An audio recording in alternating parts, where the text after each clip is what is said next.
to look at lesson 2 of the survival unit. This lesson deals with the anchor text, The Seventh Man. Please note that lesson 2 has two parts, 2.1 and 2.2. Let's look at the essential questions. Number 1, what does it take to survive? Number 2, should the seventh man forgive himself for his failure to save Kay? And number 3, can you recover from tragedy? Okay, after the essential questions, please watch the close read video. Okay, thank you for watching the close read video. After you watch the close read video, please apply those close read ideas to the close reading. Okay, so we are going to look at question number 3 in the close reading. Question number 3 deals with foreshadowing. Read paragraphs 1 through 8, which details suggest that you will learn more about the man's past. Okay, so we're going to move over to the textbook. And as you can see, I highlight to check for patterns, and I also question the text as well electronically. You can also do it with your textbook that you have at home with a highlighter or a blue or black ink pen. So let's look at what I highlighted here. Okay, so the man begins his story with, "It happened one September afternoon when I was 10 years old." This suggests that he will tell more about his past.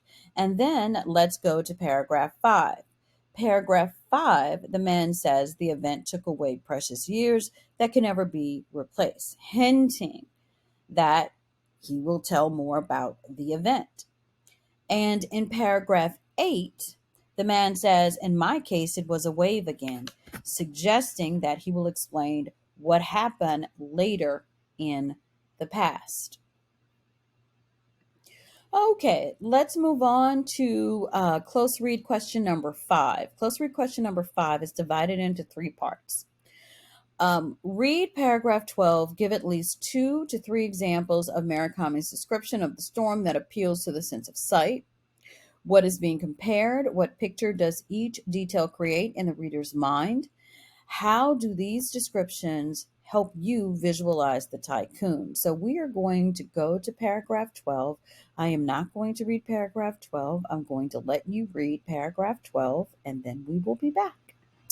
Okay, so let's look at paragraph 12. What I got from paragraph 12 was that Murakami describes the storm as a monster trying to get into the house. Okay, the wind began to howl, sounds like a monster. The sound beats of the rain against the house is compared to handfuls of sand. Okay, and the crack thunder of the house is being compared with the motion of a huge hand shaking the house. And Murakami lets us know that the typhoon is extremely dangerous. This fierce storm foreshadows or hints that something horrible is going to happen. How do we know that? Okay, we have blowing roofs off of houses and capsizing ships. We also have a great crash of some heavy sounding object against a storm door. Okay, so now what we're going to do is we're going to question number 10. Now, question number 10 deals with the character wheel. Okay, so the character wheel is located here under lesson 2.2, the seventh man. You click here and you open it, and it's going to look like this. And in the center, I ask you a question. Reread paragraphs 9 through 10. Why do you think the narrator chooses to be friends with Kay? And how does the narrator describe Kay's appearance and personality? So the question is asking you about Kay, but one thing I want to admonish to you right now is that the information that we get about Kay is coming from the narrator. Okay, so what you're going to do is you're going to type here. Now, if you have a problem with this, what you can do is that you can right click this.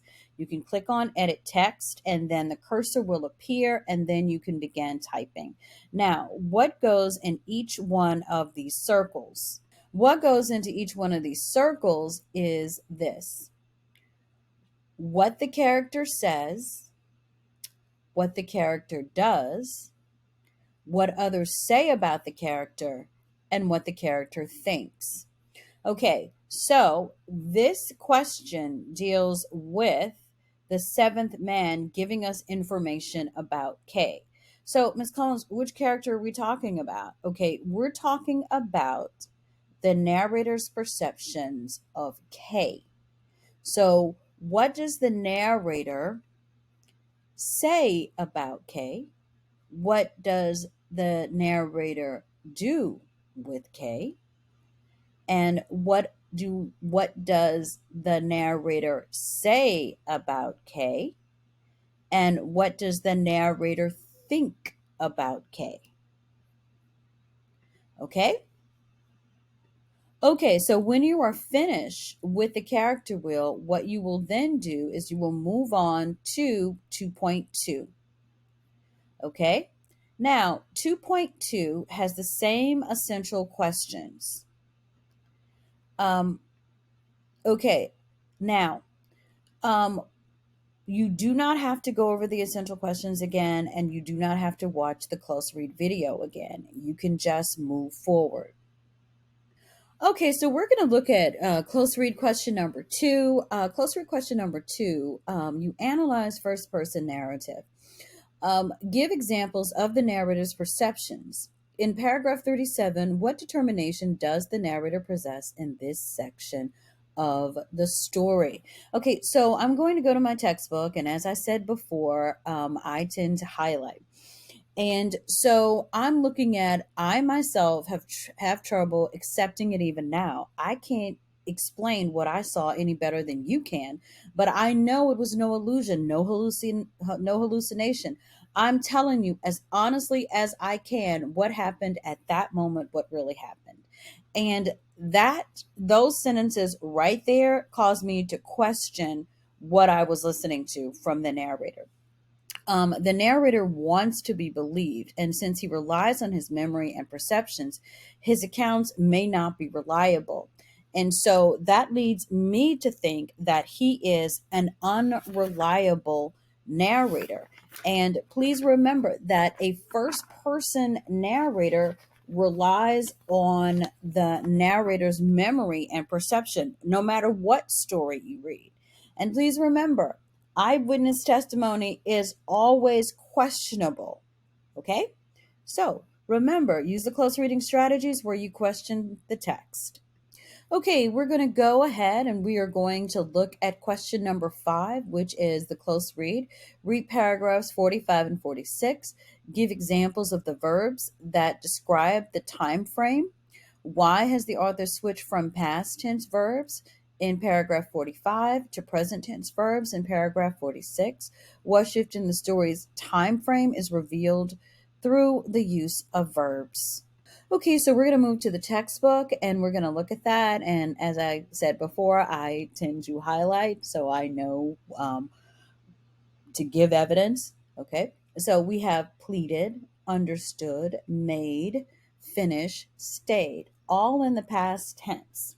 And then in paragraph 46, we have the present tense live, work, live again, and go. Now, the shift in the story's time frame is from childhood in paragraph 45 until adulthood.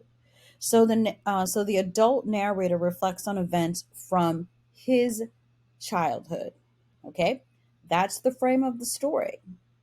Okay, so let's continue. We are going to look at the last question, which is down here. This is not necessarily a question. It is what is called an aspire to assignment. So whenever you see an aspire to assignment, what that means is that is a bonus assignment that you may do. Now, what is this assignment? So let's look at it. What it is this. It's a plot diagram for the seventh man. So it has all the elements of a plot diagram. And what you do is that you fill out this information, the exposition, foreshadowing, symbolism, protagonist, antagonist, theme, etc., and you fill this out.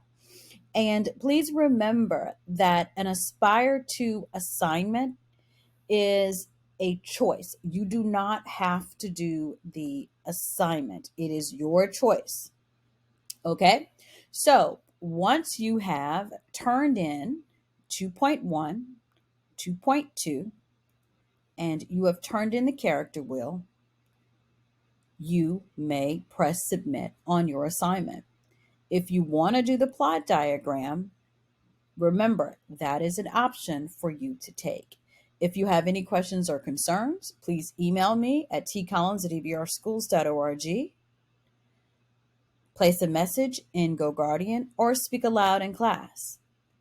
Have a nice day. Bye-bye.